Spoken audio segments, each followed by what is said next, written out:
नमस्ते फ्रेंड्स। आपने कभी ऐसा सोचा है या बहुत सारे लोगों से आपने शायद सुना भी होगा कि मेरे तो अभी उम्र हो चुकी है, या तो फिर मुझे चलने के लिए बहुत तकलीफ हो रही है, या मेरे घुटने बहुत दर्द होता है। हमारे यहाँ पे हमने ऐसा बहुत बार सुना होता है, राइट? लेकिन क्या ऐसा आप सोच सकते हो कि किसी ने अपने लाइफ टाइम में कभी भी कुछ रेस, क्या दौड़ भी नहीं लगाई, और ऐसी वाली कोई शख्स और ऐसी वाली कोई लेडी रिकॉर्ड बनाती है ये टाइप के इवेंट्स में, जिसको हम लोग आयरन मैन की इवेंट्स कहते हैं।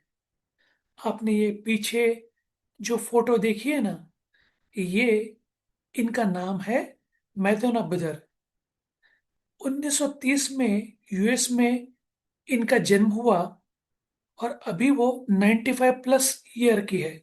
96 ईयर रनिंग, यानी 95 साल की एक बुजुर्ग महिला, इन्होंने ऐसे रिकॉर्ड कायम किए। आपको आश्चर्य होगा कि इन्होंने 23rd ईयर में, यानी 23वें साल में, क्रिश्चियन लोगों में जो ऑप्शंस होते हैं वो उन्होंने कॉन्वेंट में ज्वाइन किया। फिर वो नन बनी, सिस्टर, जहाँ पे लोग स्पिरिचुअल, उन्होंने अपनी लाइफ स्पिरिचुअलिटी को डिवोट करने की कोशिश की, लोगों की सेवा में, प्रेयर में लगाने की पूरी कोशिश की। लेकिन तकरीबन 40वें साल के दरमियान उन्हें वो खुशी नहीं मिल रही थी, और वो बहुत ही डिप्रेस्ड रहने लगी थी। क्योंकि वो सर्विस भी दे रही थी, वो प्रेयर भी करती थी, लेकिन वो खुश नहीं थी। तो एक बार वही जगह पे एक पादरी ने, उनके सीनियर ने, उन्होंने एक सलाह दी कि आप रनिंग शुरू कर दो, और रनिंग से आपकी बॉडी, आपका माइंड, आपका स्पिरिट, सब कुछ बेहतर हो जाएगा। ये सिर्फ एक ही सोच उन्होंने अपने जहन में उतार दी कि मुझे रनिंग करनी है। 48 की एज में, 48, 48 के एज में उन्होंने रनिंग की शुरुआत की। बहुत सारे लोगों ने उन्हें कहा कि ये कोई उम्र नहीं है ऐसे वाली चीज करने की। किसने आपको कहा होगा, लेकिन ये उम्र नहीं है, ऊपर से आप लेडी हो, आपको ये नहीं करना चाहिए, ऐसे बहुत सारे लोगों ने उन्हें कहा। लेकिन फिर भी उन्होंने प्रैक्टिस शुरू की, बहुत बार फेल हो गई। फिर भी लोगों ने और ज्यादा ताने दिए कि अभी आपकी उम्र भी नहीं है। बहुत बार उनको इंजरी हुई, तो ऊपर से और ताने आने लगे कि आप, एक तो आप नारी हो, ऊपर से आपकी एज हो चुकी हो, और आपको बहुत सारे इंजरी भी हो चुकी है, और फिर भी आप क्यों ये सब कर रही हो। लेकिन उनके दिमाग में वही था कि मुझे कहा गया है कि रन करने से मेरी बॉडी, मेरा माइंड, मेरा स्पिरिट, सब कुछ अच्छा बनेगा। उसी के लिए उन्होंने लगातार प्रैक्टिस की। 52 के एज में उन्होंने वो ट्रायथलॉन में ज्वाइन करना स्टार्ट कर दिया, और 55 के एज में उन्होंने बहुत बड़ी ट्रायथलॉन जो पार करवा दी, इन्हें प्रैक्टिस लेके वहां पे सक्सेसफुल करवा दी। ट्रायथलॉन यानी 3 टाइम के स्पर्धाएं होती है। एक 3.8 किलोमीटर की स्विमिंग, दो 180 किलोमीटर की साइकिलिंग, और तीन 42 किलोमीटर की रनिंग। 55 जो उनके जो साल थे, बहुत सारे लोगों ने उनको सलाह भी थी कि आपका ये काम नहीं है। लेकिन 55वें साल में उन्होंने वो अटेम्प्ट किया, सक्सेसफुल भी हो गई। यानी पहली नहीं आई, लेकिन उन्होंने कंप्लीशन कंप्लीट कर दी। ऐसे अब तक उन्होंने 45 से भी ज्यादा ट्रायथलॉन कंप्लीट किए। सोच के देखिए, एक लेडी जिन्होंने अब तक कभी भी रनिंग नहीं की, उन्होंने अब तक 45 प्लस ऐसे इवेंट किए। और इतना आसान भी नहीं, 226 किलोमीटर की रेस में पार्टिसिपेट करना, सोचना भी डिफिकल्ट है।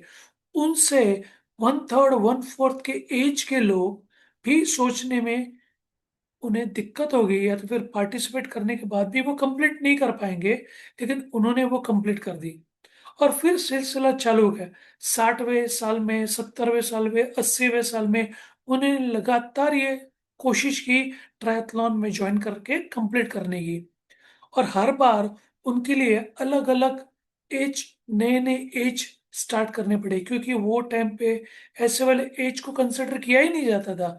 60वें साल में, 70वें साल में, 80वें साल में, 82 ईयर्स में तो उन्होंने एक रिकॉर्ड भी बनाया जो आज तक कायम है। 80 से 84, 80 to 84 के एज वाले ग्रुप की जो ट्रायथलॉन होती है वर्ल्ड वाइड, उन्होंने ऐसा रिकॉर्ड बनाया, 16 घंटे 95, 55 मिनट्स में उन्होंने कंप्लीट कर दी, जो रिकॉर्ड अब तक भी है। यानी 82 के उम्र में भी उन्होंने ऐसे वाले रेस रन की और रिकॉर्ड भी बनाए। तो आप सोच सकते हो कि age is only a number. और अभी इतने सालों से, यानी 95 साल की उनकी उम्र है, लेकिन इतने सालों से भी वो इवेंट में पार्टिसिपेट करती है, या तो फिर लोगों को इनकरेज करवाती है। उन्होंने उसके बावजूद भी बहुत सारे इवेंट में कोशिश की, वो कंप्लीट नहीं कर पाई बिकॉज ऑफ सडन चैलेंजेस, क्योंकि ये वाले रेस में हर एक इंडिविजुअल रेस के भी कुछ लिमिट होती है कि इतने अमाउंट ऑफ टाइम में उसको कंप्लीट करना है। तो कई के बार उनके कुछ मिनट्स में वो रेस कंप्लीट नहीं कर पाई, लेकिन फिर भी उन्होंने अब तक उसमें पार्टिसिपेट किया। और आपको जान के सरप्राइज होगा कि उनको हॉल ऑफ फेम में, यानी आयरन मैन की हॉल ऑफ फेम में उनको, उनका नाम लिया गया। उनको आयरन नन भी कहा जाता है। एक्चुअली वो नन है, सिस्टर, जो क्रिश्चियन कम्युनिटी में सर्विस या प्रेयर करवाती है। और उन्होंने ऐसे आयरन मैन के 45+ इवेंट्स में पार्टिसिपेट करने के कारण उनको आयरन नन भी कहा जाता है। तो उनसे हम बहुत सारी चीजें सीख सकते हैं अपनी लाइफ में, कि age is just a number.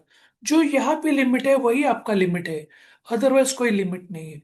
दूसरा, लोग तो कहते रहेंगे, लोग आपको स्टार्ट करने के टाइम भी कहेंगे, आप अनसक्सेसफुल होंगे तो भी कहेंगे, लेकिन अगर आपकी सोच, आपका माइंड ने आपने डिसाइड कर दिया कि करना है, तो आप उसके ऊपर लगातार काम कीजिएगा। तीसरा, आपको इस दरमियान बहुत सारे फेलियर मिलेंगे, आपको इस दरमियान शायद फिजिकल इंजरी भी हो सकती है, लेकिन अगर आपने वो ठान ली है तो आपको कोई रोक नहीं सकता है। और फिर फेलियर यानी वो नहीं है कि आप जीत नहीं पाए। फेलियर यानी अटेम्प्ट न करना। ये उन्होंने डिसाइड करके एक सेंटेंस बना दिया, नॉट अटेम्प्टिंग, यानी पार्टिसिपेट ना करना ही फेलियर है। आपने पार्टिसिपेट किया तो आपकी जीत निश्चित है, या आप जीत ही चुके हैं, ये उन्होंने बता दिया। और सिर्फ फिजिकल नहीं, माइंडसेट, आपका स्ट्रांग माइंडसेट बनाना, और दूसरी चीज उसके साथ स्पिरिचुअलिटी, प्रेयर्स को भी ज्वाइन करवाना, ये उनकी खासियत थी।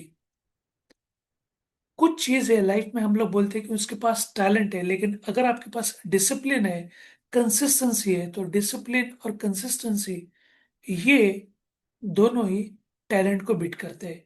यही उन्होंने हमें सीख दी है।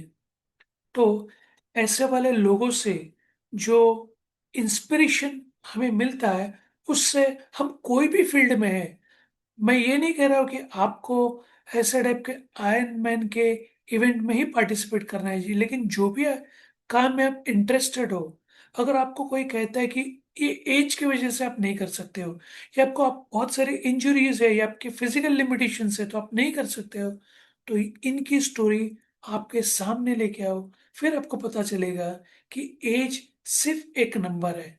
अगर आपने ठान ली, आपका माइंडसेट बना दिया, तो आप कर सकते हो। आपके पास अगर डिसिप्लिन है, आप कंसिस्टेंट हो आप, तो आपको कोई टैलेंट की जरूरत नहीं, आप जीत सकते हो। और लोगों के जो कमेंट आएंगे, उसके लिए थोड़े से बहरे बन जाओ, डेफ बन जाओ, ताकि आप अपने लाइफ में आसानी से वो चीज करके लोगों को भी इंस्पिरेशन दे सकते हैं।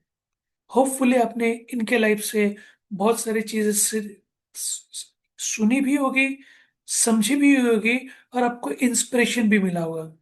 इससे अधिक जानकारी के लिए आप मुझे ये डिस्क्रिप्शन में दिए गए व्हाट्सएप या ईमेल एड्रेस में कांटेक्ट कर सकते हो।